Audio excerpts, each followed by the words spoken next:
ओम नमो भगवते वासुदेवाय। ओम नमो भगवते वासुदेवाय। जय श्री कृष्णा। राधे राधे। एकादशी व्रत का हिंदू धर्म में बहुत अधिक महत्व माना गया है। इस दिन भगवान विष्णु की पूजा और व्रत का विधान है। हर माह के दोनों पक्षों को एकादशी व्रत होता है। वहीं माघ माह के कृष्ण पक्ष में पड़ने वाली एकादशी को षठ तिला एकादशी के नाम से भी जाना जाता है। माघ मास के कृष्ण पक्ष की एकादशी को षठ तिला एकादशी का व्रत रखा जाता है। कहते हैं इस दिन भगवान विष्णु की विधि विधान से पूजा और व्रत रखने से मनोवांछित फल की प्राप्ति होती है। इस दिन जो साधक भगवान विष्णु को तिल अर्पित करता है, तिल का दान करता है और स्वयं भी तिल का सेवन करता है, उसके जीवन के सारे कष्ट दूर हो जाते हैं। इस साल षठ तिला एकादशी का व्रत 6 फरवरी यानी मंगलवार को रखा जाएगा। हिंदू पंचांग के अनुसार माघ मास के कृष्ण पक्ष की एकादशी तिथि को षठ तिला एकादशी का त्यौहार मनाया जाता है। इस दिन एकादशी तिथि की शुरुआत 5 जनवरी को शाम 5:24 पर शुरू हो गई और इसकी तिथि का समापन 6 जनवरी को शाम 4:07 पर होगा। उदया तिथि के अनुसार षठ तिला एकादशी को 6 फरवरी को मनाई जाएगी। यह 7 फरवरी को सुबह 7:06 से लेकर 9:18 तक रहेगा। प्रातःकाल स्नान करने के बाद भगवान विष्णु की पूजा करें और उन्हें पुष्प, धूप आदि अर्पित करें। इस दिन व्रत रखने के बाद रात को भगवान विष्णु की आराधना करें। साथ ही रात्रि में जागरण और हवन करें। इसके बाद द्वादशी के दिन प्रातःकाल उठकर स्नान के बाद भगवान विष्णु को भोग लगाएं और पंडितों को भोजन कराने के बाद स्वयं भी अन्न ग्रहण करें। तो आइए अब मैं आपको षठ तिला एकादशी का महात्म्य सुनाती हूँ। एक समय दालभ्य ऋषि ने पुलस्त्य ऋषि से पूछा, हे ब्राह्मण, मनुष्य मृत्यु लोक में ब्रह्म हत्या आदि महान पाप, दूसरे के धन की चोरी, दूसरे की उन्नति देखकर ईर्ष्या आदि करते हैं, परंतु फिर भी वे नरक नहीं पाते, सो क्या कारण है? वह न जाने कौन सा अल्पदान या अल्प परिश्रम करते हैं। यह सब आप कृपा पूर्वक कहिए। इस पर पुलस्त्य ऋषि बोले, हे महाभाग, आपने मुझसे अत्यंत गंभीर प्रश्न पूछा है।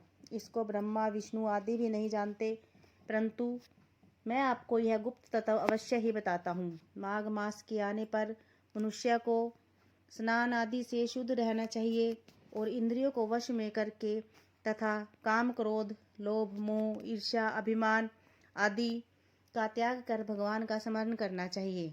हाथ पैर धोकर पुष्य नक्षत्र में गोबर, कपास, तिल मिलाकर कंडे बनाना चाहिए। वह इन कंडों से 108 बार हवन करे और यदि इस दिन मूल नक्षत्र और द्वादशी हो तो नियम से रहें। स्नान आदि नित्य क्रिया से शुद्ध होकर भगवान की पूजा कीर्तन करना चाहिए। एकादशी के दिन व्रत और रात्रि को जागरण तथा हवन करना चाहिए। दूसरे दिन धूप दीप नैवेद्य से भगवान की पूजा कर खिचड़ी का भोग लगाना चाहिए। इस दिन कृष्ण भगवान का पूजन करना चाहिए। पेठा, नारियल, सीताफल या सुपारी सहित अर्घ्य देना चाहिए और फिर स्तुति करनी चाहिए। हे भगवान, आप अशरणों को शरण देने वाले हैं। आप संसार में डूबे हुए का उद्धार कीजिए। हे पुंडरीकाक्ष, हे कमल नेत्रधारी, हे विश्व भगवान, हे जगत गुरु, आप लक्ष्मी जी सहित मेरे इस तुच्छ अर्घ्य को स्वीकार करो।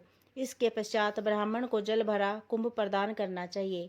ब्राह्मण को श्यामा गाय और तिल पात्र भी देना बहुत अच्छा है। तिल स्नान और भोजन में श्रेष्ठ है, अतः मनुष्य को तिल दान भी करना चाहिए। इस प्रकार जो मनुष्य जितने तिल का दान करता है वह उतने ही वर्ष स्वर्ग में निवास करता है। तिल स्नान, तिल का उबटन, तिल का हवन, तिलोदक, तिल का भोजन, तिल का दान, यह षठ तिला एकादशी कहलाती है।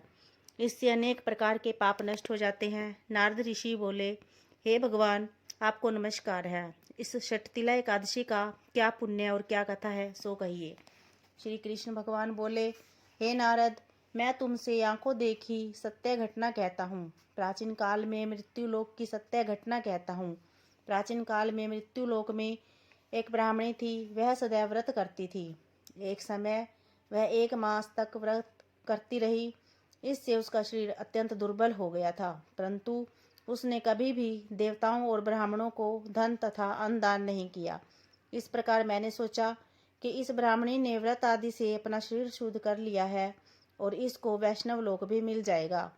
परंतु इसने कभी भी अन्नदान नहीं किया है, इससे इसकी तृप्ति होना कठिन है।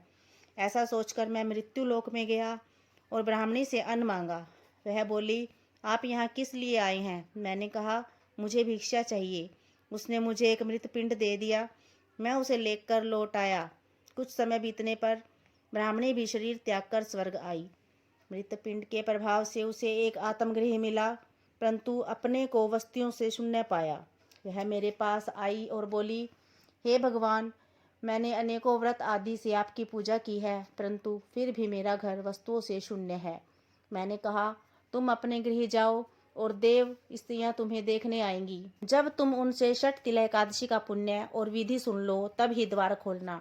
भगवान के वचन सुनकर वह अपने घर को गई और जब देव स्त्रियां आकर द्वार खुलवाने लगी, तब ब्राह्मणी बोली कि यदि आप मुझे देखने आई हैं तो षठ तिला एकादशी का महात्म्य सुनाइए।